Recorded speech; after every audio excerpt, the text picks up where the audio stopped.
tell somebody. This is the best thing I've ever seen. Let's talk about that. You need this. Listen to this. Memorable and exciting. Well, then be less boring. I'm going to tell everyone. Wait here. Mighty remarkable, Big Daddy. Remarkable? Welcome to Remarkable, a podcast for B2B marketers that deconstructs the most iconic moments in film, television, pop culture, and advertising for a single purpose: to give you, the B2B marketer, the same storytelling techniques that the pros use. In each episode, you will learn techniques from Hollywood, Pixar, Marvel, and beyond, from Spielberg's hands to yours, bringing remarkable content ideas to you every single week. I'm Ian Faison, CEO of Caspian Studios. This is Remarkable. This week, we're talking about B2B marketing lessons from the When We Were Young Festival with the help of our special guest, Head of Content Marketing at CoreWeave, Brooke Gocklin.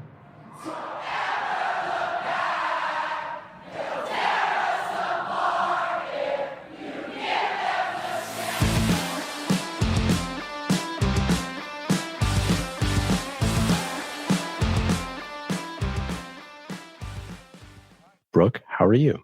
I'm doing well. Thanks for having me. Thanks for joining. Excited to chat about this festival and CoreWeave and everything in between. Why the heck did you pick When We Were Young? Sure.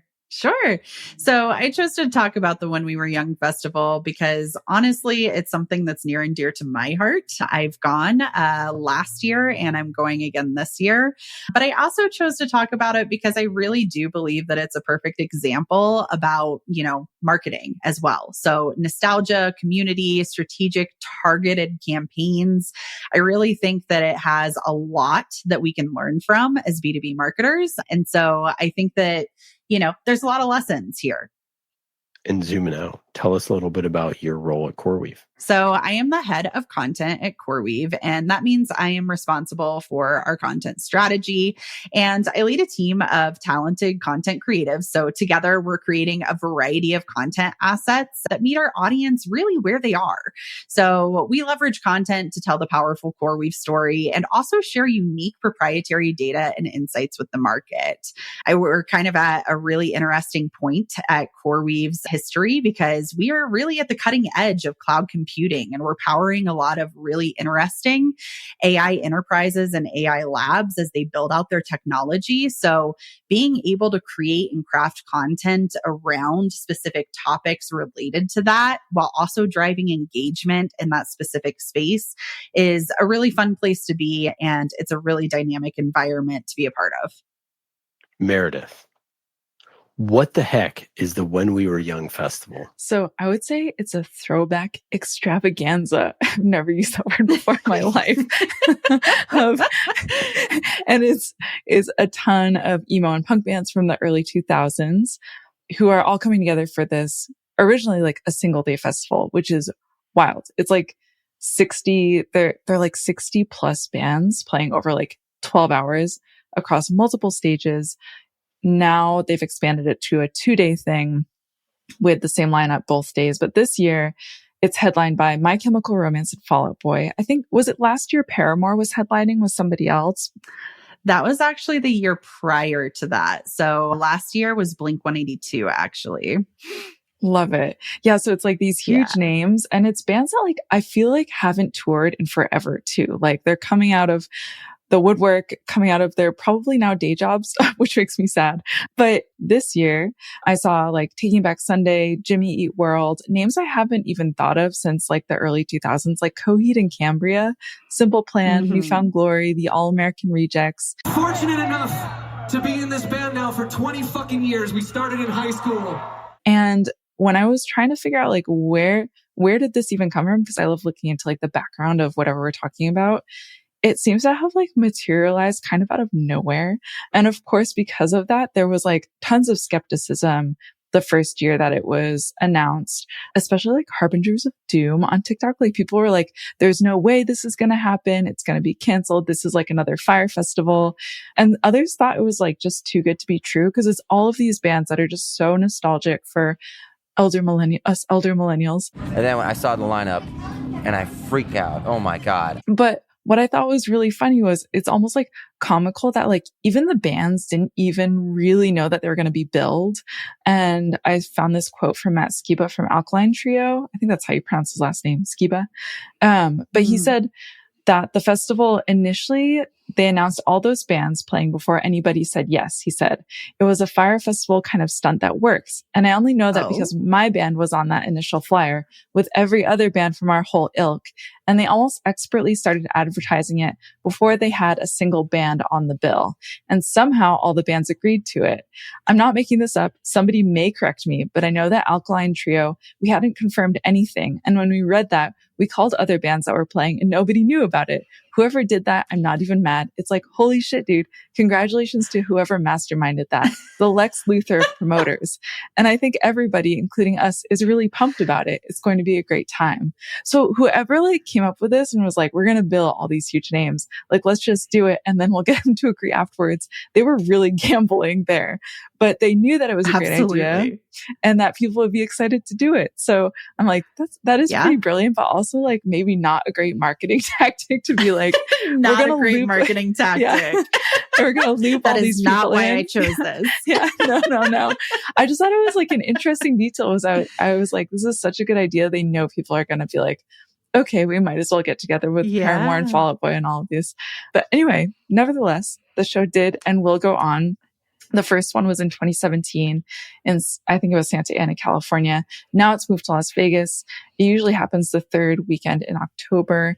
Like I said, it's now 2 days. And one thing I was reading, and Brooke, you'll have to correct me if this is wrong, but like from people's experiences, I had to look into Reddit for this because like there's like precious little available online about it.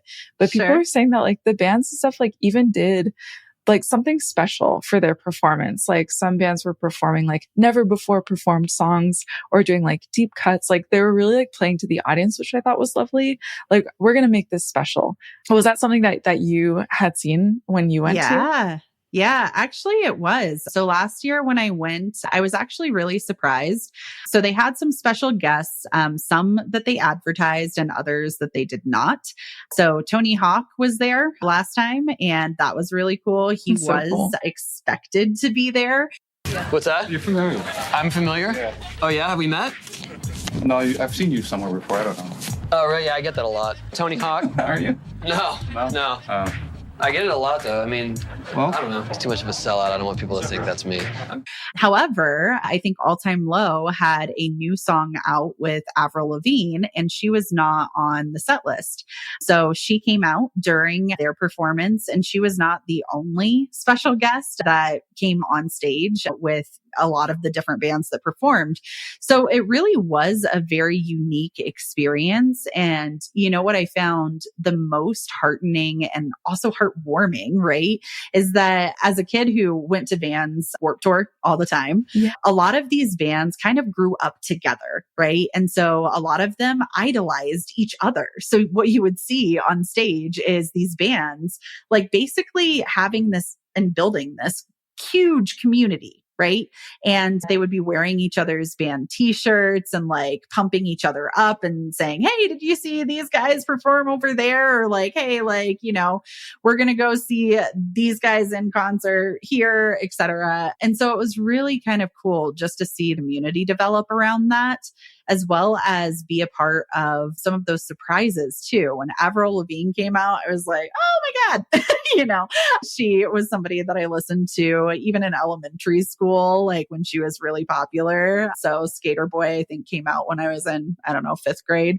But yeah, it was just a really cool experience overall because they did have a lot of surprises and it seemed like a lot of that was more organic than planned, to be real. Another thing I wanted to ask you too was like, you looked into like the marketing of the festival and like what they did that was special about it. Can I ask you about that? Like, what did you find out? Yeah. So apparently they used an ad agency or a marketing agency called Need Pastel. And basically the agency is responsible for a lot of the music events that go on throughout the nation. So they have marketed Lollapalooza and Coachella, along with a lot of other big events that happen throughout the year. So most of their clientele, it looks like, is in the music industry for the most part. It looks like they've done some work with Spotify and Live Nation, for example, as well as different individual artists too. But when I really kind of took a deep dive into the When We Were Young campaign, it looked like the strategy was really clear. So basically what they were drawing on was the nostalgia from the early 2000s, from all of the elder millennials. Ooh, that hurts to say. And also maybe like older Gen Zs too. But, really pulling on the heartstrings of like all of the things that we used to do when we were young. For all of you that downloaded that shit on LimeWire, thank you. Side note, I found out I was not, in fact, young when I went to this concert because the next morning I was having a lot of pain from standing all day. So, that is kind of expected, I guess, when you get older and you're out in the hot Vegas sun for 12 plus hours.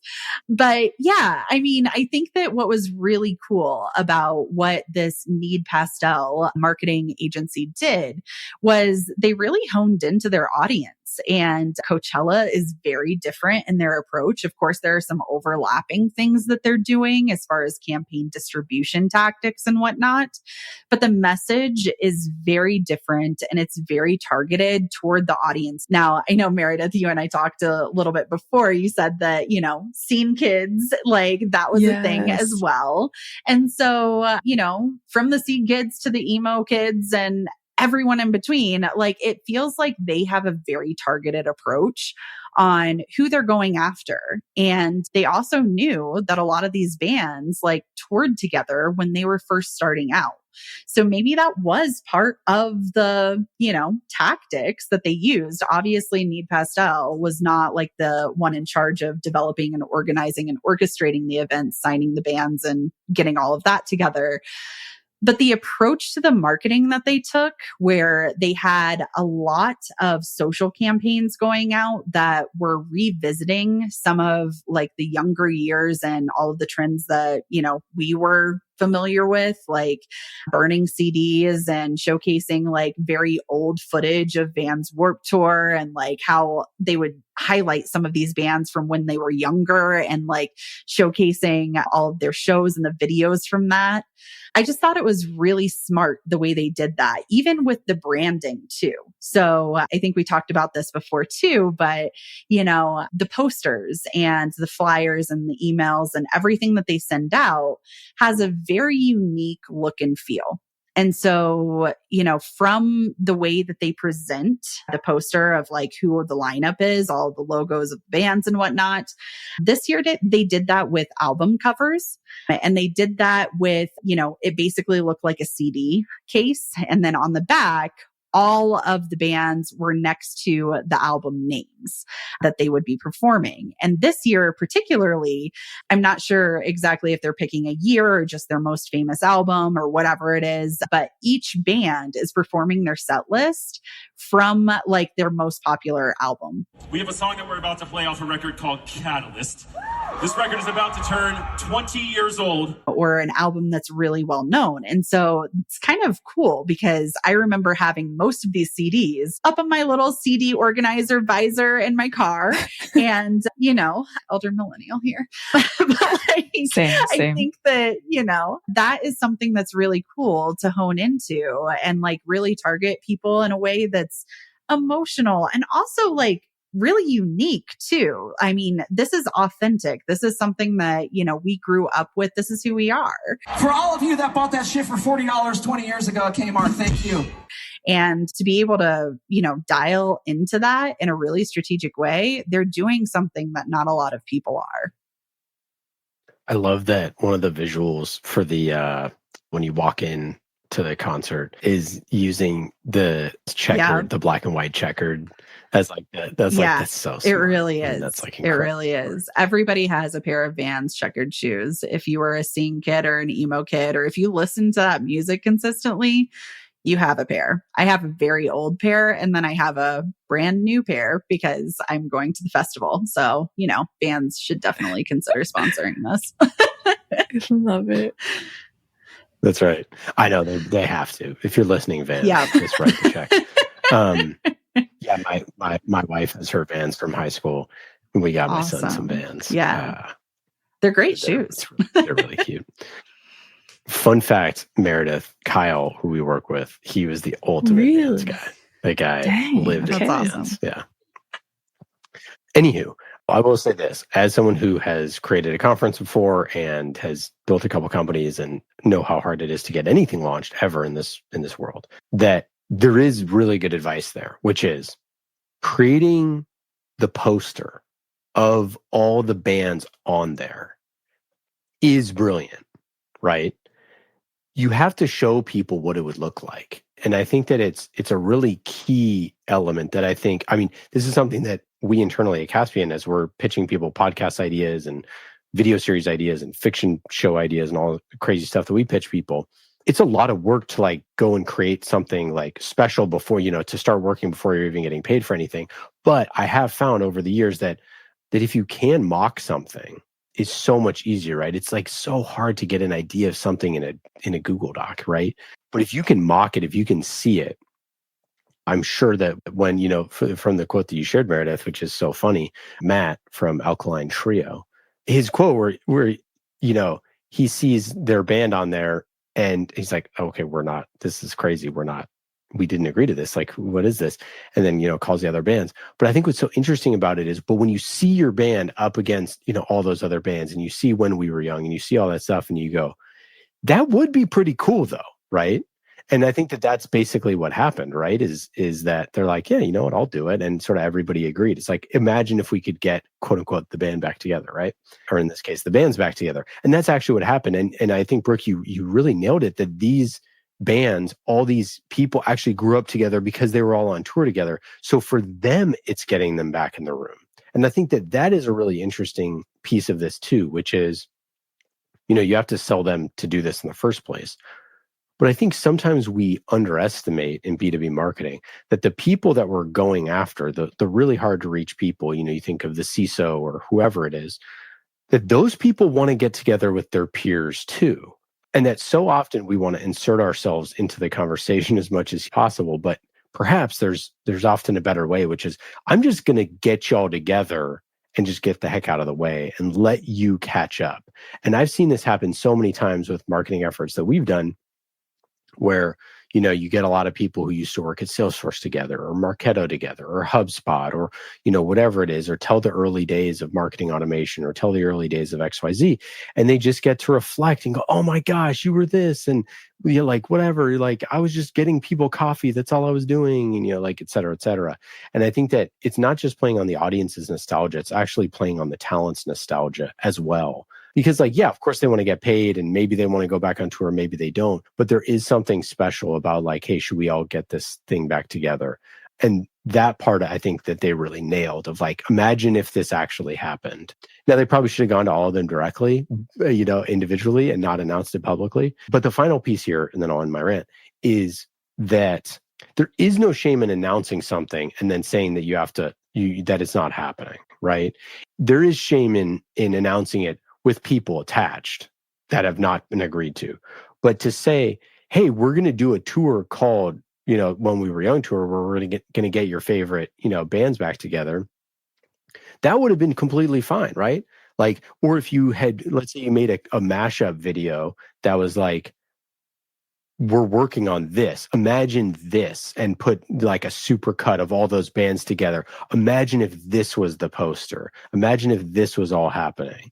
Like that, again, all you need to do is add imagine this at the beginning of the thing. And then all of a sudden the people can speak and say like, oh my gosh, then you do a pre-order form and say, hey, if we got all these bands together, would you pay $100? And then, 100,000 people pledged that they would do that. Well, now all of a sudden, you got a stew going. Now all of a sudden you can go to the bands and go, hey, we have all these people interested. Will you do it? So they were right directionally, and I think a little wrong with the execution. Worked in their favor, but shout out to them for making it happen. And fortune favors the bold, I suppose.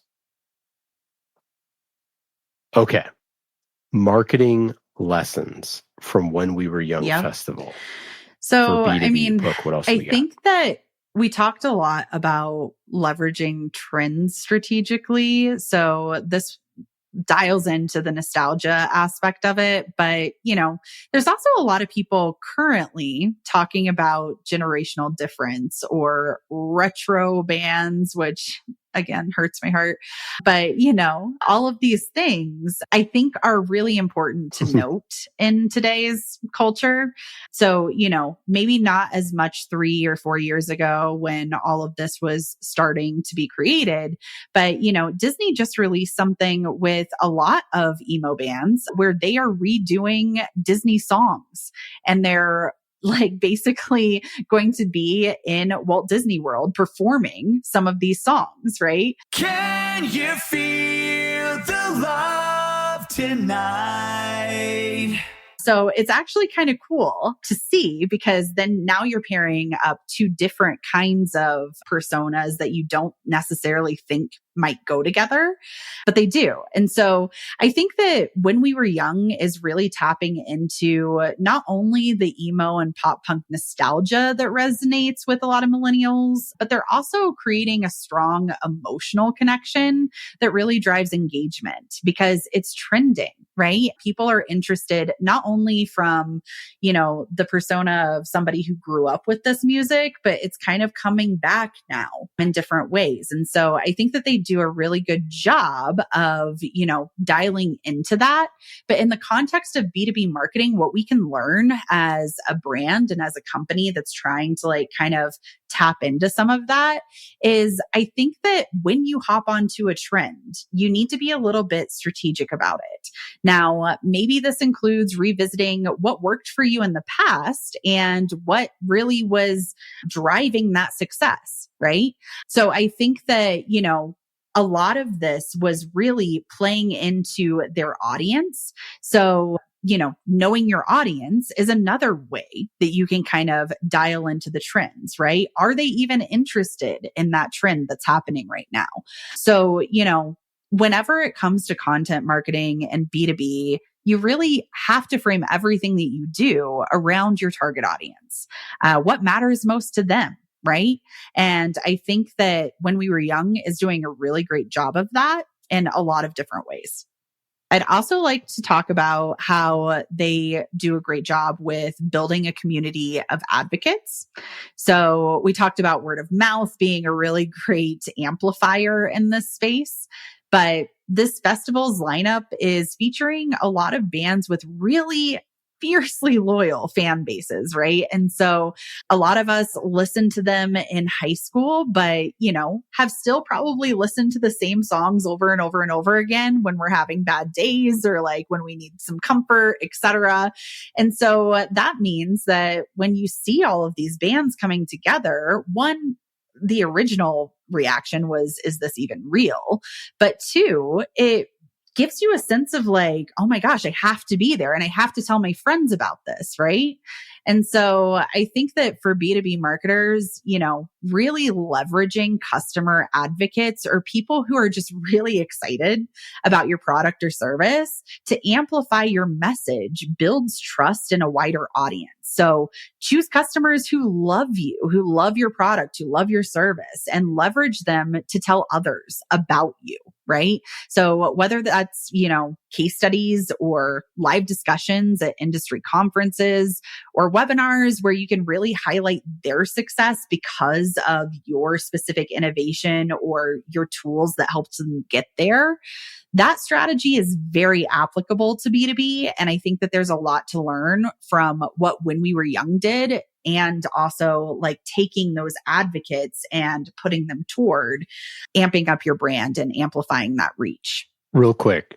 Mm-hmm. So when you say community of advocates, I'm curious how you identify within this. So clearly you grew up with this, you listen to the music, Yeah. you love some of the bands. Like, are you members of any like Discords or do you follow certain pages on Instagram, or like what's your digital attachment to this whole thing other than before you went to sign up to get your first ticket on the tour? So I did follow a lot of the bands online already. So I followed a lot of their Instagram. Some of them have TikTok. And so honestly, that's where I first started seeing this event come up. When it comes to just, I don't know, the community aspect of things, I think that there is a very large fan base that will get very active online. So there are groups for people who are really, really fiercely into a certain band and follow them on all of the different tours that they do. Obviously, When We Were Young is not the only one that houses a lot of these bands. I think that there was a tour that just came through Denver where I live called the Sad Summer Fest, and Mayday Parade and the Maine were there. And those are two bigger names that were around in the early 2000s. They're also going to be at When We Were Young. So I think that there's large followings online on, like, where are they going to be next and when are they touring and who is, going to be where and when, right?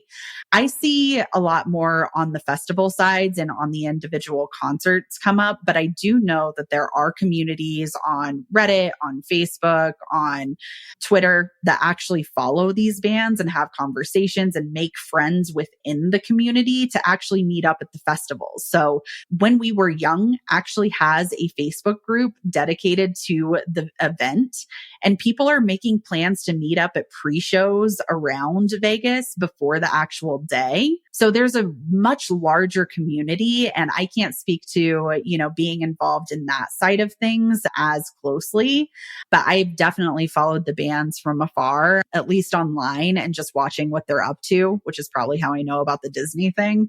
But, that to me is how I'm involved online with them. Yeah, it's just interesting because, they have no access to any of that, right?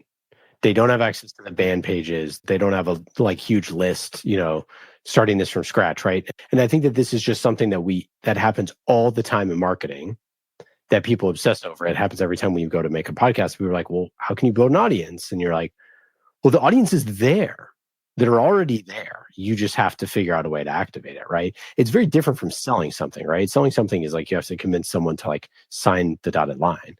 Getting someone to do something that they're probably already doing or engaged with is completely different, right? Saying hey, do you want to hear updates? If you're like, hey, do you want to hear updates on a potential concert that involves all of your favorite bands? You're like, yeah, I would love to do that. Versus saying, hey, do you want to spend, we'll just say $100 on a ticket? And you go, okay, maybe. And there's okay, swipe your credit card. And you're like, oh, well, hold on. I got to check dates and I got to check with my family, whatever. So I think that just the idea of going from zero to, they must have a massive list now, right? Of all the people, who are interested in this. And they activated this community extremely quickly. And obviously, once the bands then now share it, now it becomes a thing, right? Because now they are the ones who are speaking directly to, or via social media, but directly to their audiences, or perhaps in some cases they have email lists or whatever. So you're able to leverage all of those things. But I think it's just an important note to say, activating a community is, very difficult, but also sometimes it's not as hard as you think. Sometimes it's actually way easier than you think. And then a lot of times it just takes, finding the right nodes to be able to get all that stuff out there. And I think that that's what happened here is they made something really good that everybody wanted to happen, even if they didn't know they wanted it to happen. And then word starts to get out, right? And that I think is just an important piece of this is you make something worth doing and you get it out there and then people start talking about it, even if you don't own all the channels, yet. Again, I wouldn't do that. I would probably start with building a list and being is anyone even interested in the first place? Using some of your marketing dollars to get to that point to prove if this thing is even worth doing. But again, if you have conviction that it's worth doing, it's not that hard of a jump, right? You go, hey, should we make a concert that, is everybody's favorite bands from, 25 years ago or whatever? there's probably, it's not that hard. It's not like, hard of a jump. So I do think that sometimes people, especially in B2B marketing, we overcomplicate it because we think that it's as hard as buying our product, but it's not. Getting a bunch of people who are already friends together to have dinner is not actually that hard of a thing, right? Getting people, if you ask them to pay for it, then it might be a little bit more difficult. Yeah, for sure. So anywho, number 3. Okay. The third thing I think that they do really well is actually delivering on the hype. So when we were young, created a massive buzz with a huge lineup. They also did a lot of teasers, but most importantly, they really backed it up with a well-organized, incredible event. So that first year, everybody was skeptical. Are they going to pull this off? Is this even possible, etc.?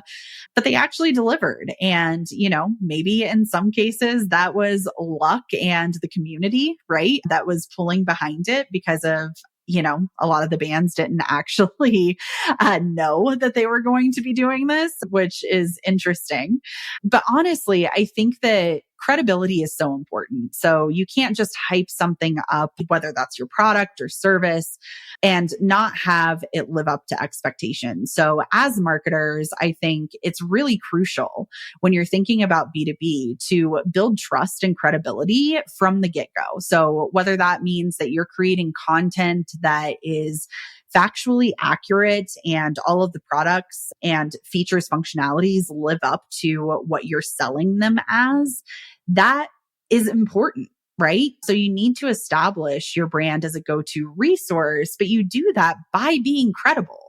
You have to be authentic, you have to be credible, and you have to live up to all of the claims that you're making. So I think that's the third thing that we can learn from them. Maybe that was luck in part on this full side, but maybe it wasn't. Maybe they actually knew that they would be able to deliver on the hype, even if they had to cross off a lot of bands on that list, right? They were still going to be able to deliver a concert that was a really cool experience, bringing together some of these bands that maybe we haven't heard from in over 20 years. All right. Let's get to how you think about content. What's your strategy here as you're building content and how you thought about it in your career? Sure. So as far as how I think about content, it's really like connective tissue. I think it's at the core and at the center of a brand story. So you need content to be able to bring people into the funnel. You need content as they're exploring, getting to know you. You need content when they're at that purchasing stage, or even after they become a customer, you still need them to engage with you, and you need to be putting out ideas that provoke some sort of thought and that's valuable to them, right? And so I don't think that content is just about pushing out messaging or just about positioning your product or, really just adding noise to an already oversaturated market. I think that really good content marketing is about creating value for your audience and really helping them solve their problems. So my approach has always been start with the audience. What do they care about? What are their challenges? And then craft content that speaks directly to those needs. I think that that is a key differentiator when it comes to content strategy. You can focus on your brand all day long, but what's in it for your audience? And that's always what we're looking for when we're looking up something, if we're interested in buying it. So say I wanted to buy a pair of Vans shoes, right? Like if I'm typing into the search into Google and looking for Vans and looking for something specific, right?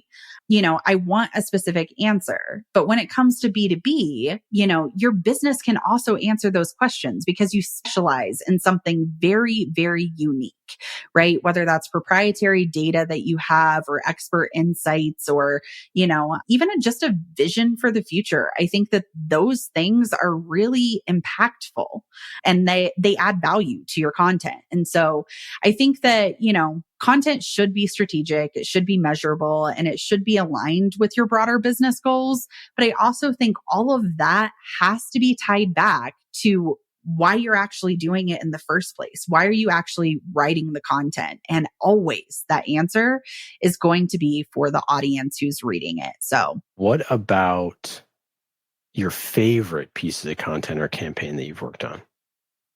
Okay. So one of the projects that really stands out to me was a sponsored content partnership I led with Adweek during my time at Persado. So it was really actually a pivotal moment in marketing before AI had really become that buzzworthy keyword that it is today. And back then, we were just beginning to see the potential of AI in content creation. So we really wanted to position Persado as a thought leader in an emerging field. Persado is an AI language generation platform specifically for B2B marketers to leverage in different ads. So it was a really interesting space to be in. And so what we did was we partnered with some of the most respected media outlets, including Adweek, to share insights and innovations with a larger audience. And that was really cool because we were able to elevate our brand awareness and establish Persado as a thought leader in AI before ChatGPT even became mainstream. So I had the opportunity to ghostwrite for a lot of our executive team. I learned a lot through that experience about AI, and I was helping them articulate groundbreaking work that Persado was actually doing in AI language generation. So I think that that was a really exciting part of the project and the campaign. But another exciting portion of it was that we actually did an Adweek homepage takeover. And it wasn't just about placing ads. It was more about creating a narrative that really resonated with marketers who were curious and maybe even just a little bit apprehensive about the role AI is playing in their future. And so the results really did exceed our expectations. We used very quirky messaging to try to get them engaged. And so I think that that's something that is really interesting too, because that messaging really worked. We understood that our audience liked that kind of conversational tone and a bit of quirkiness, right? You know, marketers are used to writing marketing copy, preparing that marketing copy, distributing it, et cetera. So you have to be out of the box. So we did see a huge influx of impressions, and we actually did 4 times the average click-through rate on those ads. So that was a really cool project to be on, because not only were we able to talk about AI before it became such an integral way that we work, or part of the way that we work, but it was a campaign that I really feel like helped us see the possibility of leveraging AI in larger marketing campaigns. So looking back, I think that it was kind of thrilling to be at the forefront of such a significant shift in our industry. And that's one of the projects that kind of came to mind. How do you think about the ROI of content? So ROI of content is something that's really interesting, right? I think that content touches a lot of places in the buyer's journey.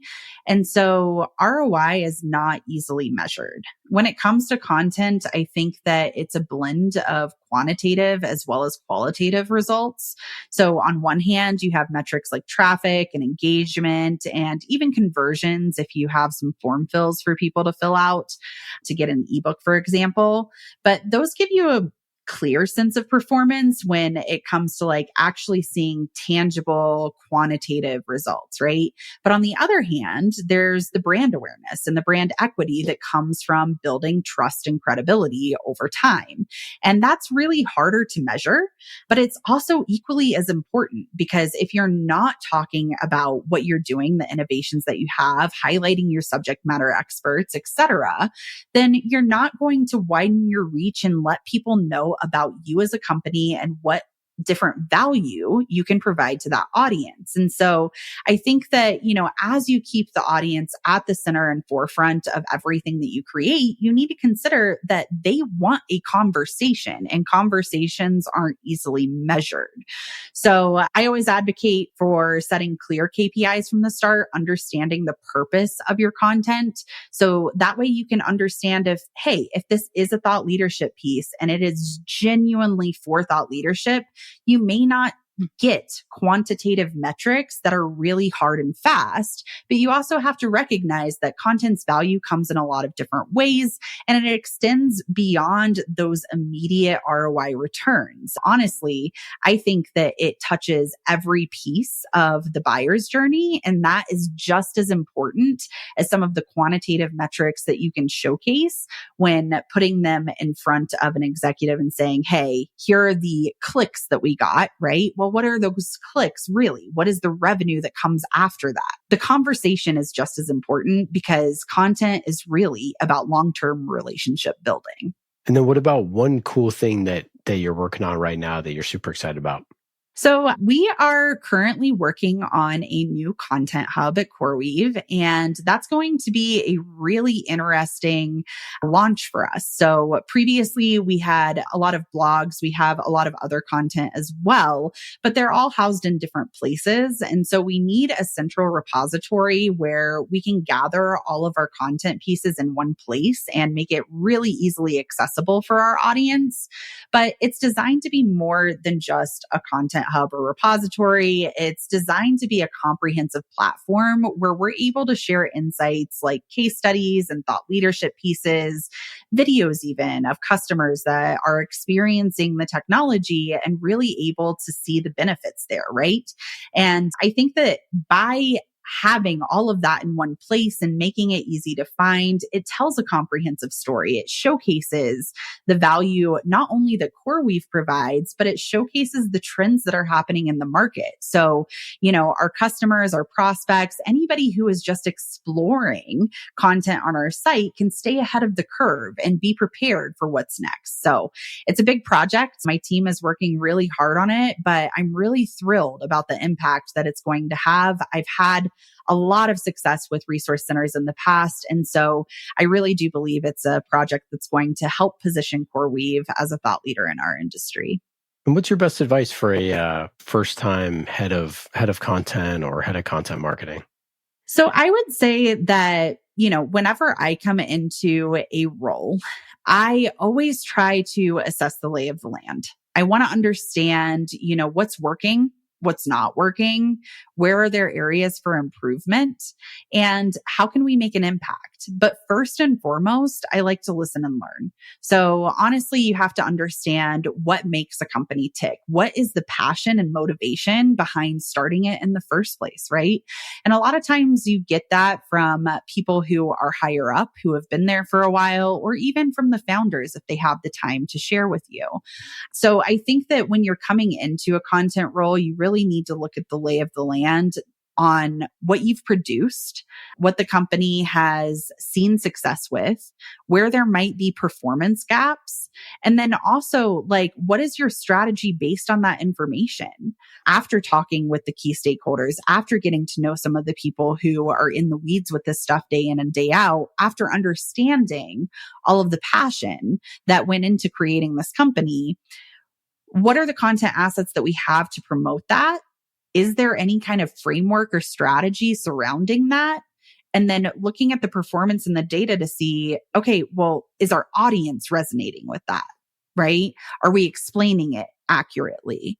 So I think that coming into a role, I would say the best advice I have is to pause, because I really do believe that the best way to start strategizing is to listen and take in a lot of the information that the organization may already be sharing with you if you are quiet enough to let that information seep in.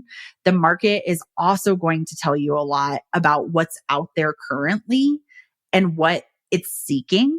So, doing some keyword research too to understand if there are content gaps that your competitors have, that's really important as well, because people so often write for their brand and underneath their own framework that they forget who they're writing for.